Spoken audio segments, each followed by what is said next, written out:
মুর্শিদাবাদ, যাকে বলা হয় নবাবের শহর। ছোট থেকে ইতিহাসের পাতায় এই মুর্শিদাবাদের সম্বন্ধে আমরা নানান বইতে পড়েছি। বাই দ্য ওয়ে, আমি শুভ, আমি একজন ট্রাভেলার। যারা আমাকে চেনেন না তাদের জন্য বলে রাখি, খুবই কম খরচে ভারত ভ্রমণের স্বপ্ন নিয়ে এই প্রফেশনে আসা। তাই আজকে আপনাদের সকলকে নিয়ে চলে যাব কলকাতা থেকে 194 কিলোমিটার দূর এই নবাবের শহর মুর্শিদাবাদে। ঘুরে দেখব বেশ কয়েকটি সুন্দর সুন্দর জায়গা। চলুন আজকে আপনাদের সকলকে নিয়ে ঘুরে আসি নবাবের শহর মুর্শিদাবাদ থেকে।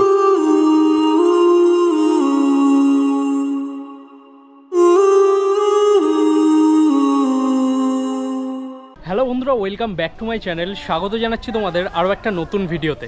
আজকে আমি যাচ্ছি নবাবের শহর মুর্শিদাবাদে। খুবই ঐতিহাসিক একটা জায়গা, বহুদিন পর মুর্শিদাবাদে যাচ্ছি। আর এই মুহূর্তে আমি দাঁড়িয়ে আছি আরও একটি ইতিহাসের বুকে জায়গা করে থাকা খুবই সুন্দর জায়গা, ব্যারাকপুর রেলওয়ে স্টেশন। এই হচ্ছে ব্যারাকপুর রেলওয়ে স্টেশন। ব্যারাকপুরের এই 3 নম্বর প্ল্যাটফর্মেই কিন্তু আমাদের আজকের গন্তব্যের ট্রেন আসবে, মানে হাজারদুয়ারি এক্সপ্রেস, যেই ট্রেনে করে একদম সকাল সকাল মুর্শিদাবাদ পৌঁছে যাওয়া যায়। এই ট্রেনের যদি কথা বলি তাহলে প্রত্যেক দিন কলকাতা চিতপুর স্টেশন থেকে এই হাজারদুয়ারি এক্সপ্রেস 6:50 ছাড়ে আর একদম মুর্শিদাবাদ পৌঁছে দেয় সকাল 10:20। আর ব্যারাকপুরে এই ট্রেন আসার কথা হচ্ছে সকাল 7:24। কলকাতা চিতপুর স্টেশন থেকে এই ট্রেনটা ছাড়ার পর প্রথম হল্ট কিন্তু ব্যারাকপুরেই পড়ে। তারপরে রানাঘাট, কৃষ্ণনগর হয়ে বেথুয়াডাওয়ারি হয়ে এই ট্রেন একদম পৌঁছে যায় মুর্শিদাবাদ। তাই এই ট্রেন থেকে সম্পূর্ণ বাইরের প্রাকৃতিক সৌন্দর্য তো তোমরা দেখবেই, এই ট্রেনের সুন্দর সুন্দর মুহূর্তই তোমাদের সাথে শেয়ার করব। তাহলে চলো আজকে তোমাদের সকলকে নিয়ে ঘুরে আসি মুর্শিদাবাদ থেকে।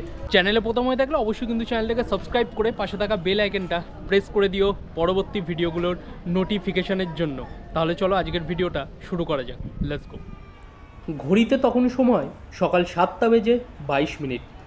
ব্যারাকপুর স্টেশনের 3 নম্বর প্ল্যাটফর্মে এসে পৌঁছালো 13-113 কলকাতা থেকে লালগোলার মধ্যে চলা হাজারদুয়ারি এক্সপ্রেস। স্টেশনে ট্রেন ঢোকা মাত্রই যাত্রীদের মধ্যে কোলাহল শুরু হয়ে গেল, কে আগে বসার সিট নেবে। কিন্তু প্রাকৃতিক সৌন্দর্য দেখার জন্য আমার জায়গা হলো একদম জেনারেল কম্পার্টমেন্টের দরজার সামনে। যথাসময়ে আমাদের ট্রেন ব্যারাকপুর স্টেশন থেকে ছেড়েও দিল। ব্যারাকপুরকে টাটা করে নতুন গন্তব্যের দিকে অগ্রসর হলাম।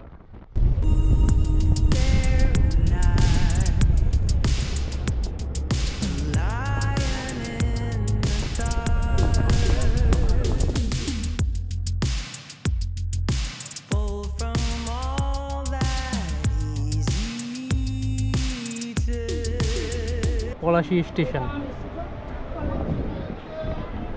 এই মুহূর্তে আমি এসে পৌঁছালাম পলাশীতে। এই পলাশী, এই জায়গাটা ইতিহাসের বুকে কিন্তু এর নাম আছে। এই পলাশীতে এর আগেও আমি ঘুরে গেছি। পলাশী মনুমেন্ট আছে, যে এখানে তোমার যুদ্ধ হয়েছিল সিরাজউদ্দৌলার সেনাবাহিনীর সাথে তোমার লর্ড ক্লাইভের। ওই জায়গাটা আমার চ্যানেল যদি ভিজিট করো ওই জায়গাটা দেখতে পাবে। খুবই সুন্দর একটা জায়গা। এই স্টেশনের বাইরে থেকে তোমার টোটো ধরে যেতে হয় ওই জায়গা। আর বেথুয়াডাওয়ারি পর্যন্ত এই হাজারদুয়ারি এক্সপ্রেসে ভিড় খুব ছিল। এর আগেও তো হাজারদুয়ারি এক্সপ্রেসে তোমার জার্নি করেছি, মোটামুটি ভালো। আর এই দিকের তোমার নেচারটা খুব সুন্দর লাগে। এতক্ষণ ধরে তো তোমরা দেখলে, তোমাদের সাথে কথা বলছি একদম মুর্শিদাবাদ স্টেশনে নেমে। এই খাবার দাবার এই এক্সপ্রেসে দারুণ ওঠে। জার্নি খুবই মজাদার হচ্ছিল। প্রাকৃতিক সৌন্দর্য কতটা সুন্দর আপনারা তো দেখতেই পাচ্ছেন ভিডিওর মাধ্যমে। দেখতে দেখতে আমরা বেশ গ্রাম্য পরিবেশ উপভোগ করতে করতে পৌঁছে গেলাম আমার গন্তব্য নবাবের শহর মুর্শিদাবাদ স্টেশনে। 10:30 বাজতে চললো। এই মুহূর্তে আমি পৌঁছে গেছি মুর্শিদাবাদ রেলওয়ে স্টেশনে। স্টেশনের বাইরে যাব, তারপরে তোমাদের সব কিছু দেখাবো। একবার তোমাদের স্টেশনটা দেখিয়ে দিই। আমি এই প্ল্যাটফর্মে ট্রেন থেকে নামলাম, আর আমাকে যেতে হবে ঠিক এই দিকে, মানে 1 নম্বর প্ল্যাটফর্মের দিকে।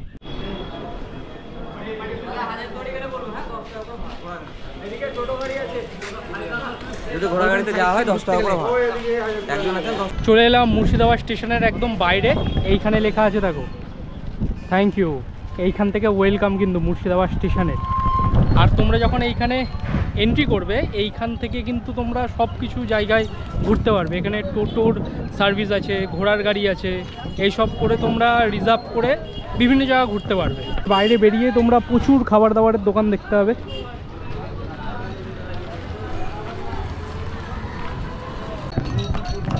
ঘোড়ার গাড়ি। স্টেশন থেকে কিছু দূর আসার পরেই একটা টোটো পেয়ে গেছি। কাটরা মসজিদ প্রথমে যাব। কাটরা মসজিদ পর্যন্ত আমার যেতে টোটোতে ভাড়া পড়বে 20 টাকা। তোমরা চাইলে এরকম টোটো রিজার্ভ করে বিভিন্ন জায়গা ঘুরতে পারো। প্রচুর খাবার দাবারের দোকান, তোমরা যেই টাইমে আসো না কেন। দারুণ অ্যাটমসফিয়ার স্টেশনের বাইরেটা। ওখানে স্পেশাল ঝালমুড়ি পাওয়া যায়, যাওয়ার সময় ট্রাই করবো অবশ্যই। দেখো রাস্তাঘাট দেখো,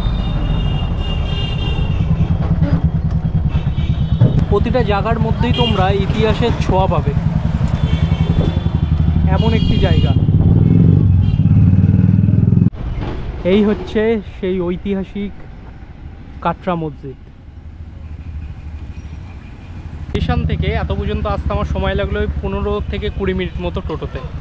তাই মসজিদের ভেতরে এন্ট্রি করবো, এবার তোমাদের সব কিছু দেখাবো। এর আগে যখন আমি এসেছিলাম তখন না গোপ্রোতে ভিডিও করতাম না, তখন জাস্ট ফোনে ভিডিও করতাম। আর এইখানে আরও দোকানপাট কিন্তু বসে। এখন প্রায় খালিই দেখতে পাচ্ছি, এখন অত দোকানপাট নেই। কাটরা মসজিদের ভেতরের সৌন্দর্য কি দারুণ দেখো চারিদিক। এইখানে চাইলে তোমরা গাইড নিতে পারো। এইখানে গেটের সামনেই সব গাইড থাকে। তোমরা গাইড নিলে কি এই জায়গাটা আরও ভালোভাবে তোমরা দেখতে পারবে, জানতে পারবে এর বিষয়ে। দারুণ কিন্তু ভেতরটা। সেই ইতিহাসের বুকে জায়গা করে থাকা কাটরা মসজিদ। এইখানে যদি একটা টোটো রিজার্ভ করি তাহলে ওই 500 টাকা মতো টোটোতে নেয়, পুরো ভালোভাবে ঘোরায়। আর ভালোভাবে কিন্তু ওনারা জানেন এই বিষয়গুলোতে, আরও ভালোভাবে জানা যায়।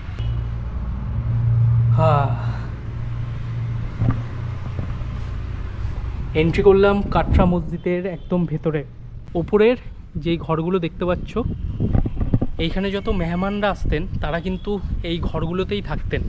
আর এই নিচের যত এরকম ছোট ছোট ঘর, এইখানে যত ছাত্ররা আসতো এইখানে, তখন কিন্তু তারা এই সব ঘরগুলোতেই থাকতো। ভেতরটা দারুণ সুন্দর। এই জায়গায় তোমরা যখনই আসবে তোমাদের একটা আলাদা রকম ভাইবস লাগবে। এই প্রত্যেকটা কিন্তু এক একটা ছোট ছোট ঘর করে দেওয়া তখনকার দিনের ছাত্রদের জন্য।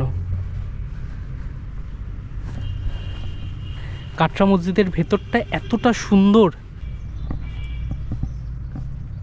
এই কাটরা মসজিদ একটা সময় কিন্তু মন্দির ছিল, সেই মন্দির ভেঙেই কিন্তু এইখানে এই কাটরা মসজিদ তৈরি করা হয়েছিল।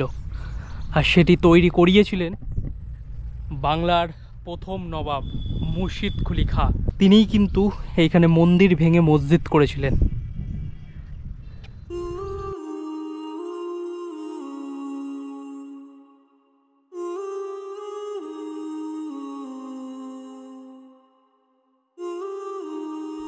আমি এখন যেই জায়গাটাই আছি এইখানে দুটো টাওয়ার আছে। এই দুটো টাওয়ার কিন্তু খুবই লক্ষণীয় এবং দৃষ্টি আকর্ষণ করে। এই হচ্ছে কাটরা মসজিদের দুটো টাওয়ার। এই মসজিদের বিভিন্ন জায়গায় কিন্তু অনেক সুড়ঙ্গ পথ আছে একদিক থেকে আরেক দিকে যাওয়ার জন্য। বেশিরভাগ সুড়ঙ্গ পথই বন্ধ করে দেওয়া। দেখো কত ছোট ছোট ঘর ছিল নিচে, এই সব জায়গায় কিন্তু ছাত্ররা থাকতো। আর ওপরের যেই ছোট ছোট ঘরগুলো, এখানে কিন্তু সকলে একসাথে বসে কিন্তু নামাজ পড়তো। ভারতীয় উপমহাদেশের মধ্যে একদম কাফেলা মসজিদ হিসাবে কিন্তু পরিচিত এই জায়গাটি। মুর্শিদাবাদ থেকে যারা আমার ভিডিওটা দেখছো, এই মসজিদ সম্বন্ধে যদি আরও কিছু তথ্য জেনে থাকো অবশ্যই কিন্তু কমেন্ট বক্সে জানিও। বর্তমানে এই জায়গাটা না পুরোপুরি ফাঁকা, দর্শক সংখ্যা খুবই কম।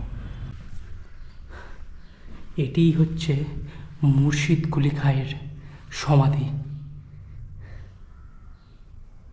কাটরা মসজিদ দেখার পর এইবার আমি তোমাদেরকে নিয়ে যাচ্ছি ফুটি মসজিদ দেখাতে, যে মসজিদের কথা তোমরা ইতিহাসের পাতায় অনেকবার পড়েছো। সেই মসজিদ দেখাতে নিয়ে যাচ্ছি। রাতারাতি যে মসজিদ তৈরি করা হয়েছিল এবং দিনের আলো ফোটার সাথে সাথে মসজিদের কাজ বন্ধ করে দেওয়া হয়েছিল, এবং যতটা ছিল ততটাই কিন্তু সেই মসজিদ ব্যবহার করা হয়েছিল। নিয়ে যাচ্ছি সেই ফুটি মসজিদ দেখাতে।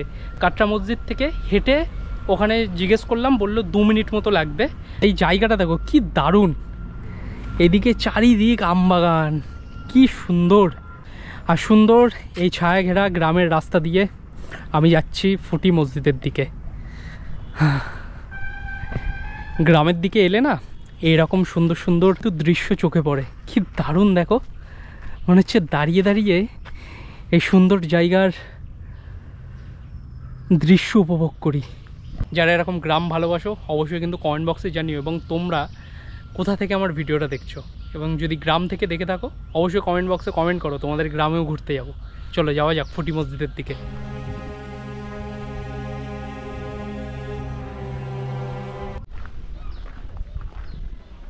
এই হচ্ছে ফুটি মসজিদ।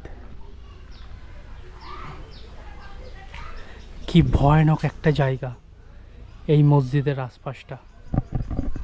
অবশেষে পৌঁছে গেলাম ইতিহাসের আরও একটা নিদর্শন সেই ফুটি মসজিদের সামনে। এই মসজিদের কাজ কিন্তু রাতারাতি শুরু করিয়ে দিয়েছিলেন মুর্শিদকুলি খায়ের দৌহিত্র সরফরাজ খান। রাত পুড়িয়ে দিন হয়ে গেছিল, তখনই কিন্তু কাজ বন্ধ করিয়ে দিয়েছিলেন, এবং যতটাই হয়েছিল সেটাই কিন্তু রয়ে আছে এই ফুটি মসজিদের। দেখো কি ভয়ানক একটা জায়গা এই মুহূর্তে এই মসজিদের আশপাশটা।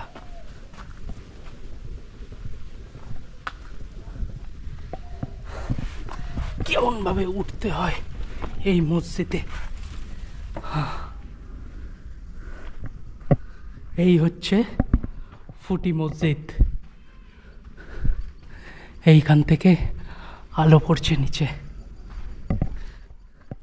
এইখান থেকে একদম সূর্যের রশ্মি নিচে পড়ছে। এই হচ্ছে ফুটি মসজিদ। দেখো এই দিকটা এখন পুরো জঙ্গলে ভর্তি। একটা সময় এই মসজিদেই কিন্তু নামাজ পড়া হতো। এই হচ্ছে মুর্শিদাবাদের অন্যতম প্রধান আকর্ষণ হাজারদুয়ারি প্যালেস। টিকিট মূল্যের কথাটা বলে দিচ্ছি, হাজারদুয়ারি প্যালেসে এন্ট্রি করতে হলে তোমাদের পার পার্সন 25 টাকা টিকিট মূল্য পড়বে। যদি গভর্নমেন্টের ওয়েবসাইট দিয়ে তোমরা অনলাইনে টিকিট করো তাহলে পার পার্সন পড়বে 20 টাকা। এই হচ্ছে সুন্দর হাজারদুয়ারি প্যালেস, মুর্শিদাবাদের অন্যতম প্রধান আকর্ষণ। পৌঁছালাম আমাদের আজকের গল্পের একদম অন্তিম পর্বে, হাজারদুয়ারি প্যালেস। সময়টা ছিল 1829 থেকে 37 সাল। বাংলা, বিহার ও উড়িষ্যার নবাব নাজিম হুমায়ুনের শাসনকালে কর্নেল ডানকান ম্যাকলিওড এটি ডিজাইন করেন। প্রাসাদটি নিও ক্যাসেলাস ইতালীয় স্থাপত্যের একটি উদাহরণ। প্রাসাদে 1000-এর বেশি দরজা আছে শত্রুদের বিভ্রান্ত করার জন্য। এখানে গেলে আপনারা অনেক অস্ত্র শস্ত্রের ভাণ্ডারও দেখতে পাবেন।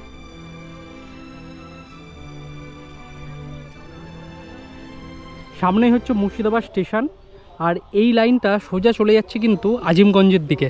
আজকের ভিডিওটা এখানেই শেষ করছি, দেখা হচ্ছে পরের ভিডিওতে। সকলে ভালো থেকো, সুস্থ থেকো, টেক কেয়ার। অ্যান্ড আজকের জন্য টাটা ফ্রম নবাবের শহর মুর্শিদাবাদ থেকে। টাটা।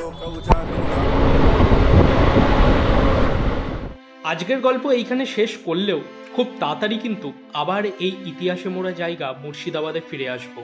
তুলে ধরবো আপনাদের সামনে আরও কিছু ইতিহাসের পাতা সামনে থেকে।